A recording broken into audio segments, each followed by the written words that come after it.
బంగారంపై దిగుమతి సుంకం పెంచేశారు. పెట్రోల్ డీజిల్ రేటు పెంచుతారని జనం ఆల్రెడీ ఫిక్స్ అయిపోయారు. మరోవైపు క్యాబ్ ఆటో అగ్రిగేటర్లు రేటు భారీగా పెంచారు. ఇక తర్వాత పెరిగేదేంటి?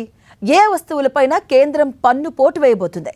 ఫారెక్స్ రిజర్వ్లను కాపాడుకునే క్రమంలో సెంట్రల్ గవర్నమెంట్ ఎలక్ట్రానిక్స్ దిగుమతులపైన ఇంపోర్ట్ డ్యూటీ పెంచబోతుందా? Have a look.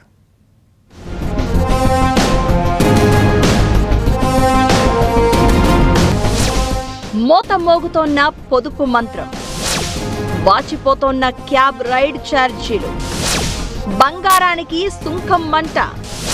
ఇక నెక్స్ట్ పెరిగేది ఎలక్ట్రానిక్స్ గూడ్స్ రేట్లేనా?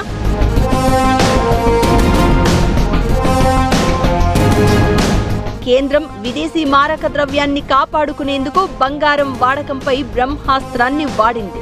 ఏకంగా 15% వరకు దిగుమతి సుంకాన్ని పెంచింది.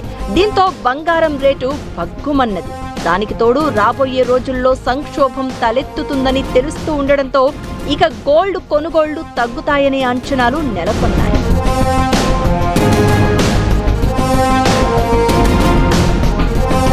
మరోవైపు ప్రస్తుత పరిస్థితిని ఆసరాగా తీసుకుని క్యాబ్ అగ్రిగేటర్లు తమ ఛార్జీలను భారీగా పెంచేశారు. ప్రతి రైడ్ కి కనీసం 10% నుంచి 40% వరకు ఛార్జీలు పెరిగి కనిపిస్తున్నాయి.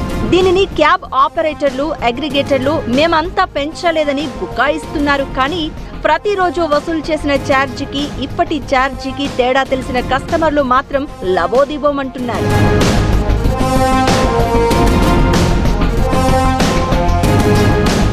ఇది లోకల్ మంట కాగా, బంగారం తర్వాత మన విదేశీ మారక ద్రవ్యం ఎలా బయటకు వెళ్తుందనే అంశం చర్చకు వస్తోంది.